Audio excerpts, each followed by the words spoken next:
You have your collars all set to 0.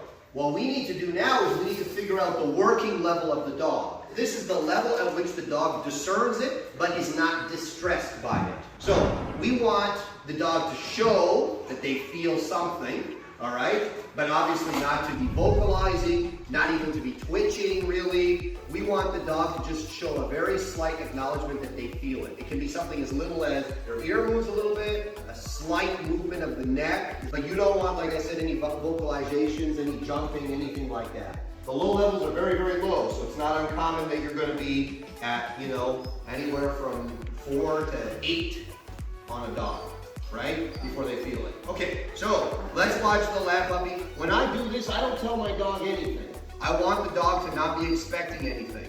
I want to just see the dog as they are. So this is set to 2. I'm going to push the button and I'm going to see, does the dog feel it?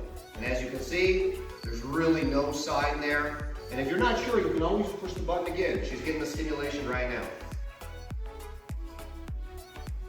Yeah, and you can see kind of a slight movement of the ear and a little bit of a vibration on the neck. The dog is feeling it.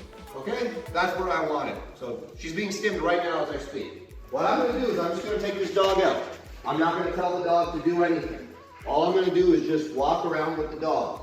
And every so often I'm going to call the dog with the dog's name.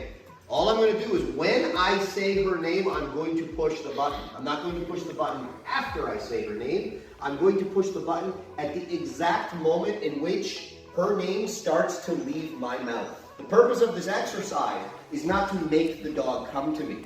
She already somewhat understands what the expectation is. It's simply to teach the dog what the stim is. So all I'm going to do is I'm going to say her name and I'm going to push the button.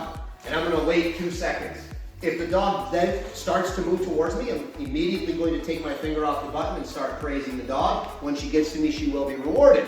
If the dog does not move towards me, I'm going to add the lead. The whole goal is for her to feel the stim. So I'm going to say, Josie. You can see she's a little bit hesitant, and you can see she kind of did a little bit of a half circle there. She didn't come right away. She kind of went sideways. So the stim was on continuously, and then I added a little bit of a leash tap, and when the dog started moving towards me, big praise. All right? So, once again, Josie. Good girl. I'm in no great hurry. It's okay if I push the button for a couple seconds and the dog just feels the level of the stimulation. There's nothing wrong with that. That's the whole purpose. Notice I also move away from the dog. So this is going to be much easier for you with a dog that obviously you have a relationship with, but the concepts are exactly the same.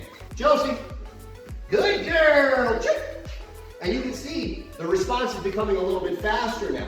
The dog is showing, a little bit more understanding of the stim because now she's on her 4th or 5th rep, which is the whole point. I want the dog to learn that the stim and the leash are the same thing. And it's getting faster and faster. The reps are improving.